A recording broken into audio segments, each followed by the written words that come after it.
BRS పార్టీపై కేంద్ర మంత్రి బండి సంజయ్ సంచలన వ్యాఖ్యలు చేశారు. దొంగ నోట్ల దందా చేసే ఓ కుటుంబం వేల కోట్లు సంపాదించిందన్నారు. దొంగ నోట్లు ముద్రించే మిషన్ బీదర్లో ఉందని, ఎన్నికల్లో బీఆర్ఎస్ పంచినవన్నీ దొంగ నోట్లే అంటున్నారు. ఇవాళ అవినీతి అక్రమాలకు పాల్పడిన పార్టీలన్నీ జతకట్టి డీలిమిటేషన్ పేరుతో చెన్నైలో సరికొత్త నాటకానికి తెరతీశాయని ఘాటుగా వ్యాఖ్యలు చేశారు. లిక్కర్, గోల్డ్ స్కాముల్లో ఇరుకున్న పార్టీలన్నీ కలిసి కేంద్రంపై బురద చల్లే ప్రయత్నాలు చేస్తున్నాయన్నారు. ధనిక రాష్ట్రం అప్పుడపాలైంది, కానీ ఒక కుటుంబం మాత్రం ధనికులైపోయారు. వాళ్ళు మామూలు పాస్పోర్ట్ దందా చేసి, దొంగ నోట్ల దందా చేసే కుటుంబం ఇలా వేల కోట్లు సంపాదించింది.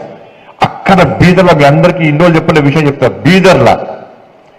బీదర్లా ఇదే టీఆర్ఎస్ పార్టీ అగ్రనాయకుడికి ప్రింటింగ్ ప్రెస్ ఉండేయారా. నాకు మొన్న ఢిల్లీలో ఒక పోలీస్ ఆఫీసర్ కలిసాడు. సార్, నేను సిద్దిపేట ఎస్పీ ఉన్నప్పుడు బీదర్లో ఒక ప్రింటింగ్ ప్రెస్ ఉండే. ఆ ప్రింటింగ్ ప్రెస్ టీఆర్ఎస్ పార్టీ ఆది నాయకుడిది. మరి ఏం చేస్తారు సార్ అంటే, టీఆర్ఎస్ పార్టీ కరపత్రాలు కాదు, దొంగ నోట్లు ముద్రిస్తున్నాడు. ఆడ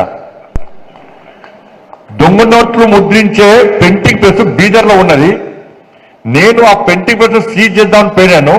పోయేసరికి రాష్ట్రంలో ఒక ముఖ్య నాయకుడు నాకు ఫోన్ చేసి, మీకు డ్యూటీ అక్కడ లేదు, మీరు పోకండి అని చెప్పి నన్ను ఆదేశిస్తే నేను పోలేకపోయినా. అంటే దొంగ నోట్ల దంద కూడా చేసారు వీళ్ళు. ఎన్నికలప్పుడు, ఉద్యమప్పుడు, ఎన్నికలప్పుడు బీఆర్ఎస్ వాళ్ళు, టీఆర్ఎస్ వాళ్ళు పంచింది అన్ని కూడా దొంగ నోట్లే. మరి ఆ నోట్లు అప్పుడు ఎట్లా వెళ్ళిన, అప్పుడు దొంగ నోట్ల మనకు తెలియదు, కొత్త వాళ్ళకు పాత, వాళ్ళ ఎక్స్పర్ట్స్. మనం అంతా ఖర్చు పెట్టిన తీసుకున్నా కానీ పంచిన అన్ని దొంగ నోట్లే. ఉద్యమం తర్వాత ఎన్నికలప్పుడు టీఆర్ఎస్ వాళ్ళు పంచిన పైసలు మొత్తం దొంగ నోట్లే. బీదర్లో ముద్రించిన దొంగ నోట్లు అవి కుల్లా పోయి చెన్నై వేరు, వీళ్ళు వాళ్ళు కలిసి చెన్నై వేరు టూర్ పిక్నిక్ లకి దొంగల మూట అంతా పోయి కూర్చుంటారు. 50 అంత స్కామ్ లేదు అలా. ఎవరైనా TRS party liquor scam, Aam Aadmi party liquor scam, DMK 1000 కోట్ల లిక్కర్ స్కామ్, అక్కడ కేరళ ముఖ్యమంత్రి లిక్కర్ స్కామ్, గోల్డ్ స్కామ్. వీళ్ళందరికీ స్కామ్లకు లీడర్ వాళ్ళు కాంగ్రెస్ పార్టీ. ఇక దొంగలు ఊళ్ళు పంచుకున్నట్టు వీళ్ళందరూ దొంగలు పోయి చిన్న మీటింగ్ పెట్టుకున్నారు. వీళ్ళంతా లిక్కర్ దొంగలే. చెప్పు, ఆమ్ ఆద్మీ లిక్కర్ స్కామ్ ఉంది, జైలు వేరు కదా. కేసీఆర్ బిడ్డ జైలుకి వేరు కదా, వీళ్ళు వేరు.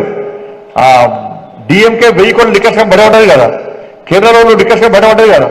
ఇక మరి మీటింగ్ పెట్టేది వాళ్ళే వీళ్ళు మీటింగ్ పెట్టుకుని డీలిమిటేషన్కు వ్యతిరేకంగా మాట్లాడతారట. దక్షిణాదికి వ్యతిరేకంగా. దక్షిణాది జీడిపి రేట్ అయితే 36% అట. పార్లమెంట్ లో కూడా 36% సీట్లు పెంచారట. అంటే జీడిపికి పార్లమెంట్ సంబంధం ఉందని చెప్పన్న. దక్షిణాదిగా మొత్తం సౌత్ అంతా ఒక్కదిక్క అని చెప్పి ఒకటి ఫీలింగ్ తెచ్చి ఇక టైం పాస్ చేసే పాలిటిక్స్ ఇవాళ ఇక్కడ జరుగుతూ ఉన్నాయి.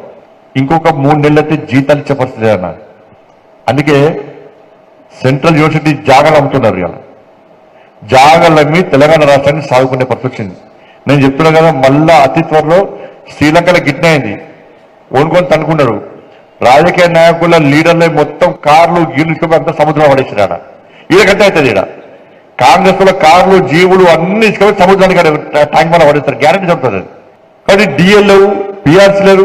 ఇంకా రిటైర్ అయినటువంటి వాళ్ళ ఉపాధ్యాయుల పరిస్థితి, ఉద్యోగస్తుల పరిస్థితి చెప్పుడంతా తిరుగుతున్నారా. 5 మంత్రులు, టాప్ 5 మంత్రులకు వాళ్ళ బిల్లు చెల్లించడానికి పైసలు ఉన్నాయి. వాళ్ళ బిల్లులు మొత్తం క్లియర్ అయిపోయినాయి. కాంగ్రెస్ పార్టీ ఆది నాయకుల కాంట్రాక్ట్స్ బిల్స్ అన్ని కూడా పేమెంట్స్ అయిపోయినాయి. ఇప్పుడు ఎవరైతే 18% కమిషన్ ఇస్తారో 15 నుంచి 18,000 కమిషన్ వేస్తున్నారు. ఇక 18% కమిషన్ ఇస్తారో వాళ్లకు మాత్రం బిల్స్ పేమెంట్ చేస్తారు.